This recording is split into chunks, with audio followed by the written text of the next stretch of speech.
मांगीलाल बागड़ी, राजकीय महाविद्यालय Nokha. Doctor Annaram Sharma, BA तृतीय वर्ष। महादेवी वर्मा, गीति तत्व। गीत व्यक्तिगत सीमा में तीव्र सुख दुखात्मक अनुभूति का वह शब्द रूप है जो अपनी ध्वन्यात्मकता में गेय हो सके। गीति काव्य के लक्षण इस प्रकार है: आत्माभिव्यक्ति, गेयता या संगीतात्मकता, भावानुकूलता, भावान्विति या अनुभूति की एकता, संक्षिप्तता एवं भावानुकूल भाषा। प्रथम बिंदु है आत्माभिव्यक्ति।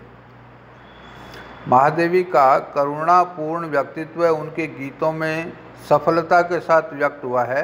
उनकी करुणा दीनों और असहायों के प्रति दया, ममता और सेवा के भाव के साथ समन्वित होकर पीड़ा के रूप में अभिव्यक्त हुई है। वह ऐसी बदली है जो मुक्त हृदय से सबके लिए बरसती है।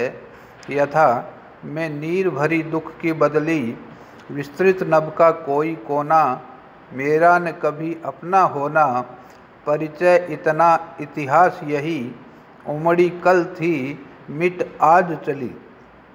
महादेवी वर्मा प्रियतम को पीड़ा में और प्रियतम में पीड़ा को ढूंढती है। तुमको पीड़ा में ढूंढा, तुम में ढूंढूंगी पीड़ा।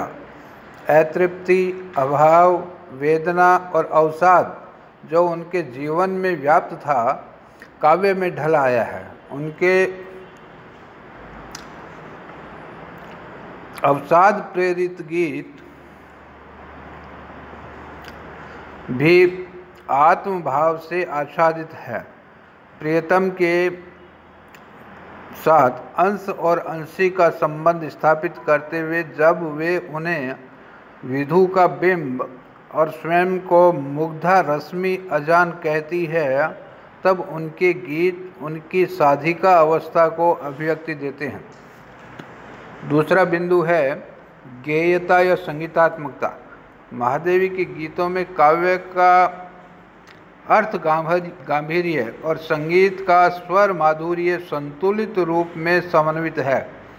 भावना का तीव्र वेग होने के कारण उनके गीतों में जहाँ साहित्यिक सौष्ठव है, वहाँ संगीत का तरल प्रवाह भी है।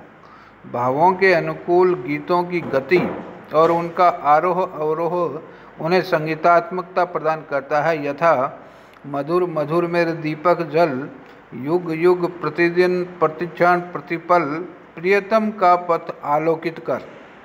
टेक की आवृत्ति संगीत को मधुर बनाती है। क्या पूजा क्या अर्चन रे, उस असीम का सुंदर मंदिर, मेरा लघुतम जीवन रे। इस पंक्ति में इस पद के प्रत्येक पंक्ति में रे की आवृत्ति ने संगीत का माधुर्य बढ़ा दिया है। तीसरा बिंदु है भावानुकूलता, जिसमें अपने परम प्रिय के प्रति जितनी ही निष्ठा है, उसकी भावना उतनी ही बलवती है। और चूंकि महादेवी ने अपने संपूर्ण कवित्व का उपयोग अपने रहस्य में आराध्य की अर्चना में ही कर दिया है, इसलिए उनके समान भावावेश अन्यत्र नहीं उपलब्ध होता। महादेवी के रहस्यवादी गीत, जिनमें चिंतन भी है, भावभूमि पर ही आधारित है। अव्यक्त प्रियतम बुद्धि का विषय न होकर भाव का आधार बन गया है। उनके हृदय के सारे भाव, उत्साह, वेदना, करुणा, विस्मय काव्य में मूर्तिमान हो उठे। चौथा बिंदु है भावान्विति। महादेवी के गीतों में भावान्विति का अभाव नहीं है। उनके गीतों में करुणा, वेदना, आशा, जिज्ञासा, आत्मनिवेदन जो भी भाव आया है, समग्र गीत में उसी भाव का पल्लवन हुआ है। प्रियतम के प्रेम पर अग्रसर होती हुई कवित्री कहती है, पंथ रहने दो अपरिचित, प्राण रहने दो अकेला। इस टेक में साधक की दृढ़ता और एकनिष्ठता व्यंजित होती है तथा भावी आशंकाओं की भी व्यंजना हुई है। प्रथम अंतरा में पथ के गहन अंधकार, द्वितीय में शूल, तृतीय में पथ की दीर्घता और चतुर्थ में भय और प्रलोभन का वर्णन करते हुए सर्वत्र आत्मविश्वास तथा साहस को अभिव्यंजित किया गया है।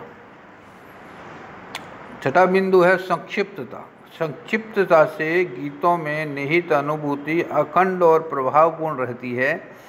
महादेवी के गीत अधिक से अधिक 6 पदों वाले हैं, किंतु ऐसे गीतों की संख्या भी कम नहीं है। अधिकांशतः गीत 4 पदों में ही समाप्त हो जाते हैं। इसीलिए ये गीत श्रोता या पाठक के हृदय पर त्वरित और सीधा प्रभाव डालते हैं। महादेवी के गीतों में भाषा भावानुकूल है, उनमें कोमल भावों की व्यंजना हुई है, अतः वे माधुर्य गुण सापेक्ष है। भाव की गति के अनुकूल शब्द भी गतिशील दिखाई पड़ते हैं, जैसे सिहर सिहर आता सरिता उर, खुल खुल पड़ते सुमन सुधाभर, मचल मचल आते पल फिर, सुन प्रिय की पद चाप हो गई पुलकित यह अवनी। यहाँ शब्दों की पुनरावृत्ति से प्रिय आगमन के उल्लास की मधुर व्यंजना है। ह्रस्व वर्णों के प्रयोग ने माधुर्य को द्विगुणित कर दिया है। हिंदी के एक आलोचक डॉक्टर विनय मोहन शर्मा ने लिखा है कि महादेवी के गीतों में भावों की विच्छिन्नता पाई जाती है। उनका एक गीत ही भाव की पूर्ण परिणति नहीं होता, उसमें कई भाव झलक जाते हैं। लेकिन इसकी समीक्षा हमें करनी चाहिए कि आचार्य विनय मोहन शर्मा का यह मत कहाँ तक संगत है। वस्तुतः जो अनेक भाव आते हैं महादेवी वर्मा के गीतों में, उन भावों का स्वतंत्र अस्तित्व नहीं होता, अपितु वे मूल केंद्रीय भाव के ही पूरक होते हैं तथा उनमें पारस्परिक श्रृंखला रहती है।